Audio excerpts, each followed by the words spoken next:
За сайн байцгаана уу? Семинар номер 6 ороход бэлэн боллоо. Өнөөдрийн хичээлийн сэдэв авто сонсмолын рейсийн хугацаа. Тэгэхээр өмнөх бидалт буюу семинар дээр бид нар авто сонсмолын сонгож авсан хөдлөх бүрэлдэхүүн тус бүрийнхаа хурдыг тодорхойлж авсан байх ёстой. Тэгэхээр энэ хурд маань бол зөвхөн техникийн хурд гэдгийг та бүхэн ойлгож байгаа. Тухайн замаар тухайн авто сонсмол урсан өнгөрөх, дайрч өнгөрөх хурдыг хэлж байгаа гэдгийг та бүхэн мэдсэн техникийн хурд. Тэгэхээр энэ маань зөвхөн зам зарцуулж байгаа хугацаа. Гэтэл авто сонсмол маань дандаа одоо нэг газраас нөгөө газар руу зогсолтгүйгээр явахгүй. Үүнд бол ямар нэгэн технологийн ажиллагаа явагдаж байгаа. Үүнд бол ачуулгах, буулгах, сэлгээ хийх, ээлж хүлээлцэх гэх мэтчлэн одоо зүйлүүдэд цаг хугацаа зарцуулдаг гэдгийг та бүхэн мэдэж байгаа. Тэгэхээр энэ авто сонсмолын рейсийн хугацаа бол эдгээр одоо технологийн ажиллагаанд хэрэглэгдэж шаардж байгаа, зарцуулж байгаа хугацаанууд ордог гэдгийг та бүхэн ойлгоорой.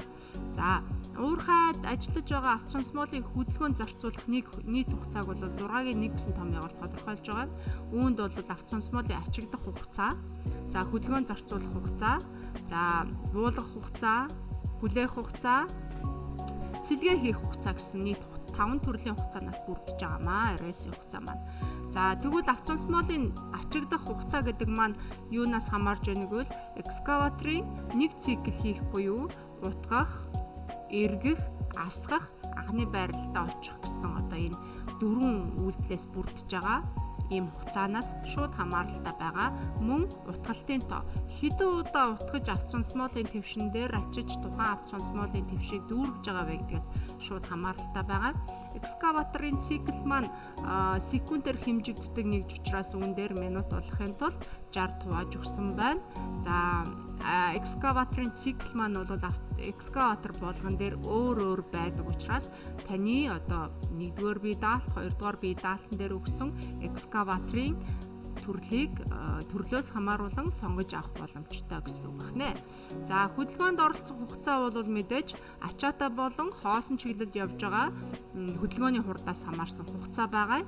Тэгэхээр ачаатай явах хугацаа маань хоосон явах хугацаанаас бол арай их байна. Учир нь гэвэл одоо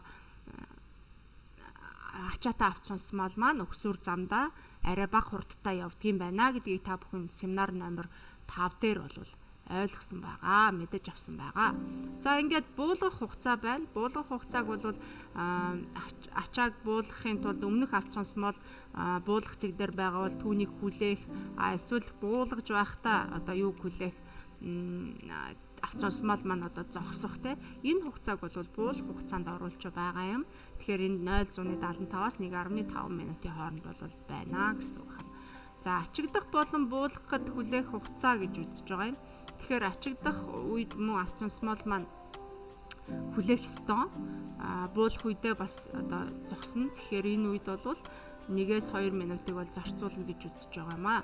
За сэлгээ хийх буюу маневрлах гэсэн. Энэ маань бол авто сонсмолын экскаватор дээр ямар орлоор орж байна уу гэдгээс шууд хамааралтай байдаг. Тэгэхээр авто сонсмолын уурхайн замын чиг бүдүүвч гэсэн сэдв лекц номер 2 дээр яригдсан байгаа. Гоцоо оролттой, мухар оролттой, шууд оролттой гэдэг одоо 3 төрлийн оролтын талаар бол дурдгдсан байгаа. Энэ үед одоо орлын схем нь одоо ямар байхаас хамаарат сэлгээ хийх одоо хугацаа маань шууд хамааралтай байгаа гэсэн үг нэ. За энэ сэлгээ хийх маань ачигдах үеийн болон буулгах үеийн гэсэн хоёр хугацааны нийлбэрээс бүрдэж байгаа шүү. За авто сонсмолын хөдөлгөөн зарцуулагдах хугацааг тооцоолоод одоо энэ хүснэгтээ бүглэх ёстой юм. За мэдээж энд ачаатай чиглэлийн замууд маань хоосон чиглэлийн замууд маань бичигдэх ёстой. Танд байгаа замын төрлүүдийг бол энд бүгдийг чагсааж бичнэ. Мөрөгцгийн, траншайн, гадаргуугийн, бункерийн, овоолгын ч гэдэг юм те. Энэ замуудыг бүгдийг тавьж өгнө гэсэн үг байна. Хоосон чиглэлдээ тухайн замууд дахин давтагдах ёстой. За тэгвэл 5-р бие даалтан дээр тухайн замаар явах тооцооны хурдыг бид нар сонгож авсан байгаа. Тэр хурдыг одоо энэ багнан дээр хурд гэсэн багнан дээр бөглөж өгнө. За хэсгийн урт километрээр өгсөн байгаа. Тэгэхээр тухайн хэсгийн дундаж уртыг бол бид нар 1-р бие даалтан дээр бодсон байгаа. Тэгэхээр уг одоо хэсгүүдийнхаа уртыг бол энд километрээр илэрхийлэгдсэн энэ баган дээр бөглөнө гэсэн үг байна. За хугацаа.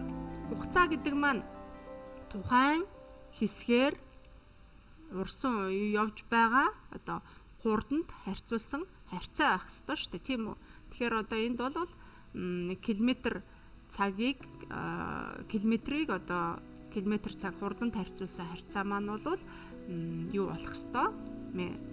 Цаг богоор нь тэгээ түүнийг бол минутаар илэрхийлэх ёстой юм байна шүү. За тэгээ минут болгож одоо бодоорой гэж хэлгээд байна. За ингээд тэр дээдлийн одоо 6-гийн 1 дээр байгаа энэ хөдөлгөөн зарцуулах хугацаа маань бол ачаата болон хоосон чиглэлдэх зарцуулсан хугацааны нийлбэртэй тэнцүү байсан шүү дээ. Тэгэхээр ачаата болон хоосон чиглэлд явах замын хугацаа маань бол энд нийлбэрээр гарч байна гэсэн үг байна. За энд байгаа утгуудын нийлбэр ачаатай, доор байгаа утгуудын нийлбэр бол хоосон чиглэлд явах одоо зарцуулах хугацаа юм байнамаа гэсэн үг.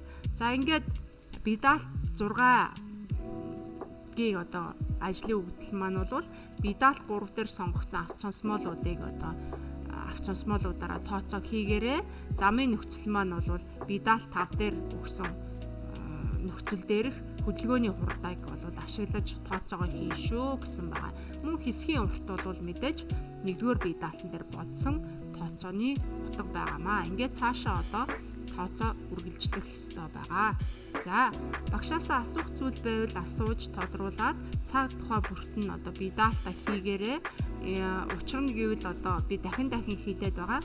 Энэ бие даалтын үед гарсан үр дүнгууд цаашаа дараагийн бие даалтан дээр ашиглагдаж байгаа учраас та бүхэн тухай бүрт нь ажиллаа хийгээд үр дүнгээ дараагийн одоо бие даалтан дээр ашиглаарай, хэрэглээрэй гэж зөвлөхөөр байна. За амжилт хүсье. Баяртай.